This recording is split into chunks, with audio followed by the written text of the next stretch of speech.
O Senhor esteja convosco. Ele está no meio de nós. Proclamação do Evangelho de Jesus Cristo, segundo Lucas. Glória a vós, Senhor. Naquele tempo disse Jesus a seus discípulos: todo aquele que der testemunho de mim diante dos homens, o Filho do Homem também dará testemunho dele diante dos anjos de Deus. Mas aquele que me renegar diante dos homens será negado diante dos anjos de Deus. Todo aquele que disser alguma coisa contra o Filho do Homem será perdoado, mas quem blasfemar contra o Espírito Santo não será perdoado. Quando vos conduzirem diante das sinagogas, magistrados, autoridades, não fiqueis preocupados como ou com que vos defendereis, ou com o que direis, pois nessa hora o Espírito Santo vos ensinará o que deveis dizer. Palavra da salvação. Glória a vós, Senhor. Pelas palavras do Santo Evangelho, sejam perdoados os nossos pecados. Amém.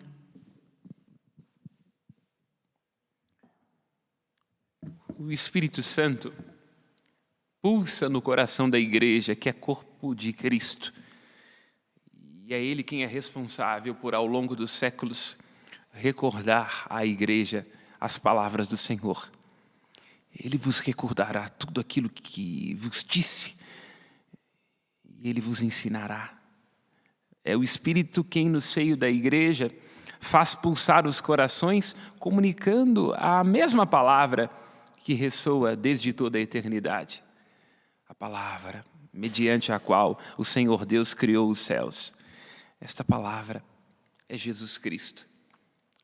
Cristo, palavra, Cristo, emanação dos lábios do Pai desde toda a eternidade, é o som que ressoa e que se espalha em toda a terra e comunica a vida. Esta palavra ressoa mediante o Espírito, já que o Espírito é Espírito de Cristo, e desta palavra nós não podemos nos afastar. Este é o nome que ressoa em nossos corações, o nome que ressoa na igreja, o nome que ressoa em todas as criaturas, porque todas elas dão testemunho do amor de Deus.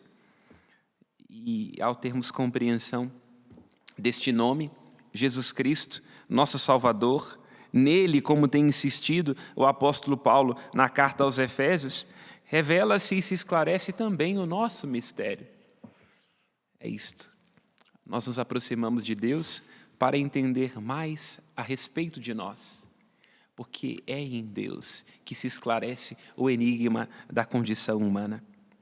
Em primeiro lugar, porque toda a criação dá testemunho de que Deus é o seu artífice. Nós conhecemos um autor também mediante as suas obras. Eu não tive a oportunidade de conhecer Aleijadinho, mas olhando o olhar de piedade dela, o Refúgio dos Mineiros, eu tenho testemunho de uma arte mística que é capaz de reproduzir na dureza do cedro a ternura do coração de mãe. 300 anos, contemplando esta imagem, se apaixonando por ela, ali Aleijadinho exprimiu o indescritível. Deus nos ama com um aconchego materno. Assim também quando olho as plantas, as flores, os animais, até as pedras um pouco pirracentas da Serra da Piedade, não posso duvidar jamais do amor de Deus, que em tudo imprime a sua ternura. E ao contemplar a beleza da obra da criação, me reporta ao Criador. E também tenho esclarecido quem sou eu. Esta é a pergunta que ecoa nos Salmos. Senhor, Senhor, quem é o homem para dele assim vos lembrardes e o tratardes com tanto carinho?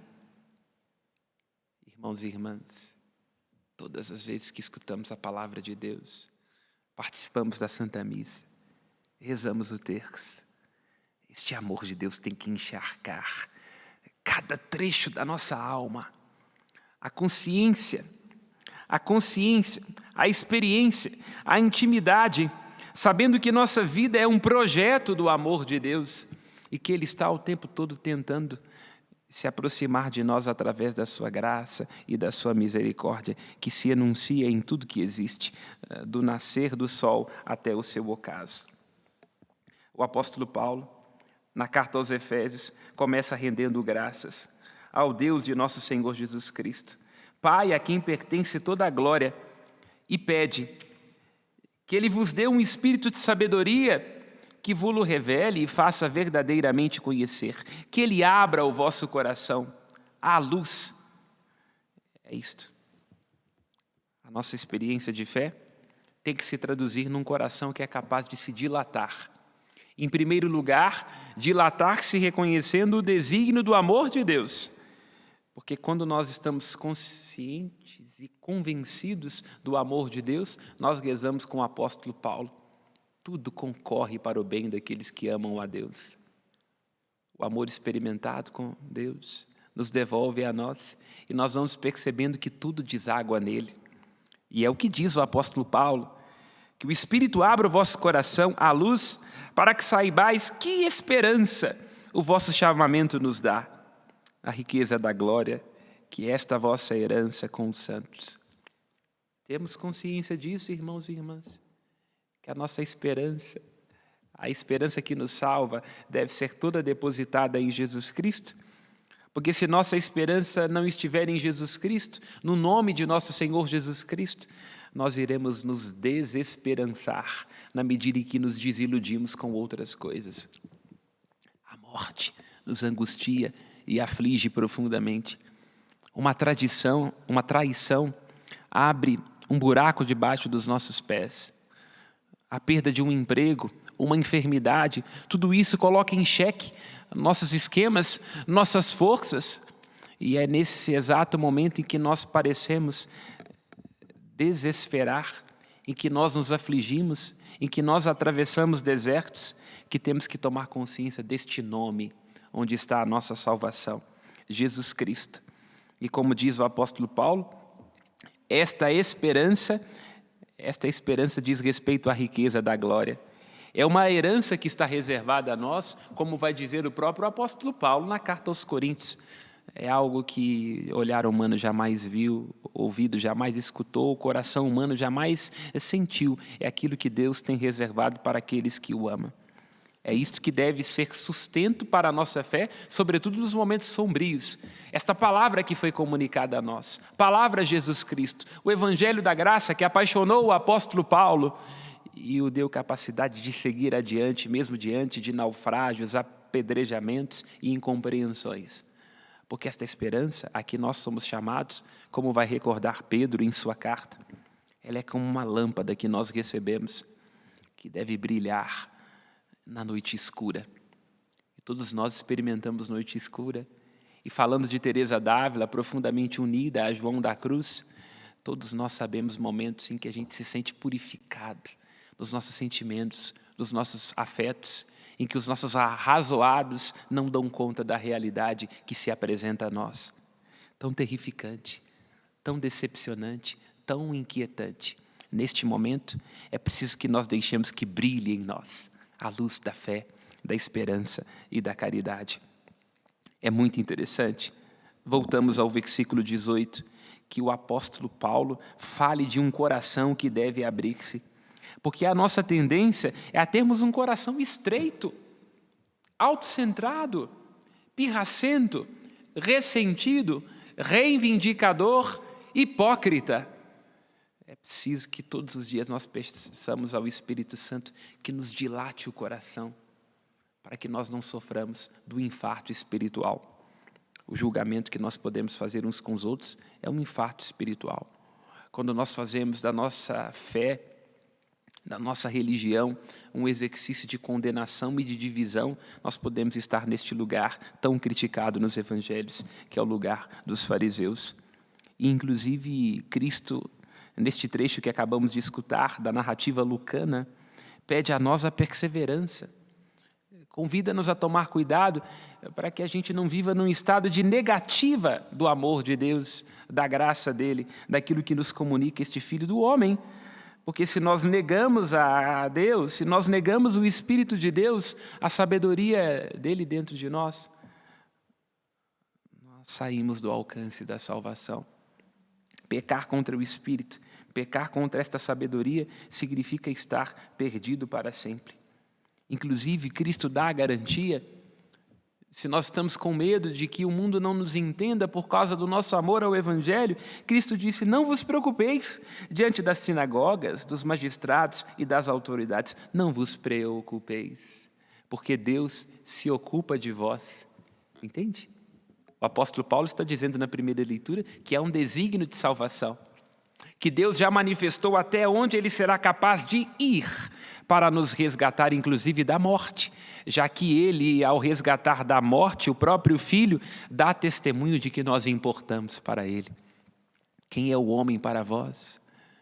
O homem, poderíamos assim dizer, Deus responde: o homem é o objeto profundo do meu amor, já que eu mesmo, sendo Deus, escolhi encarnar-me como homem e ser solidário às dores de homem, experimentar as chagas de homem, atravessar a morte de homem. E aí Cristo diz: não vos preocupeis, não vos agiteis, não aumenteis as ansiedades, porque quem é que vos defenderá? Quem é que vos ensinará? O Espírito Santo. O Espírito Santo pulsa em nós. O Espírito Santo é que nos revela, que nos ajuda a interpretar com o dom do conselho. O Espírito Santo quem fortalece em nós a virtude da prudência. E aqui precisamos ir a Santa Teresa d'Ávila, que trabalha a experiência de Deus como sendo aquela de uma intimidade com Ele. Teresa d'Ávila lê o itinerário da fé que todos nós experimentamos como um mergulho dentro de nós, já que dentro de nós habita o reino de Deus. Assim está escrito no Evangelho de Lucas, 4 capítulos à frente. Teresa d'Ávila diz que nós temos que ir fazendo um itinerário de mergulharmos no mais profundo de nós mesmos, atravessando morada a morada, passo a passo, deixando de ser vítimas de nós mesmos, porque quantas prisões nós trazemos dentro da nossa alma, como é difícil encontrar o núcleo deste coração e deixar que ele seja invadido pela luz da graça. Porque no núcleo deste coração nos ajuda a entender que Santa Teresa d'Ávila está o Cristo, está o esposo. É aqui, dentro do nosso peito, como uma pequenina semente que vai se desenvolvendo, é que desabrocha o reino de Deus e todo o projeto da salvação para o qual nós vamos ser chamados. E aqui insisto, volto ao versículo 17 e 18 desta primeira leitura. É preciso que nós compreendamos a fé como sendo uma revelação a um conhecimento, como luz brilhando nas trevas dos nossos corações. Fé tem a ver com revelação, revelação do nome, do amor, da bondade de Deus em Jesus Cristo. Tem a ver com conhecimento, e conhecimento aqui não é um conhecimento intelectual. Quantas vezes nós sabemos o catecismo de trás para frente, mas não damos conta de ter um exercício de paciência e misericórdia com aqueles que estão diante de nós e que são sagrados, onde Deus habita. Quantas vezes nós estamos profundamente convencidos do bem que devemos fazer, mas como lembra o apóstolo Paulo, não faço o bem que quero, faço o mal que não quero. É porque o conhecimento não tem a ver com a razão.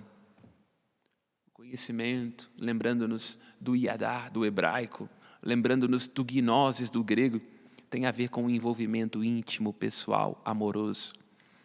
Para que a gente experimente aquilo que experimentou Teresa, vendo o seu coração arder de amor. Sim, como ela mesma dizia, se Jesus é para Teresa, Teresa é de Jesus, entende?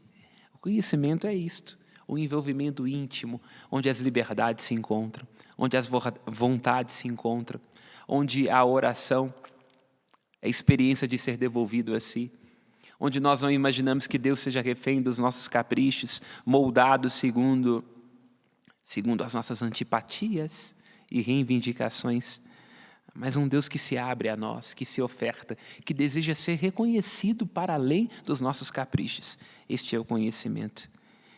E assim o nosso coração se dilata e se abre à luz, porque a fé cristã tem a ver com a capacidade de estar desperto, deixar que a luz de Cristo invada o recôndito das nossas almas, porque nós temos muitas trevas dentro de nós, das quais fugimos com aquilo que fazemos, com aquilo que compramos, com as nossas repetições, com as nossas fixações, com as nossas neuroses.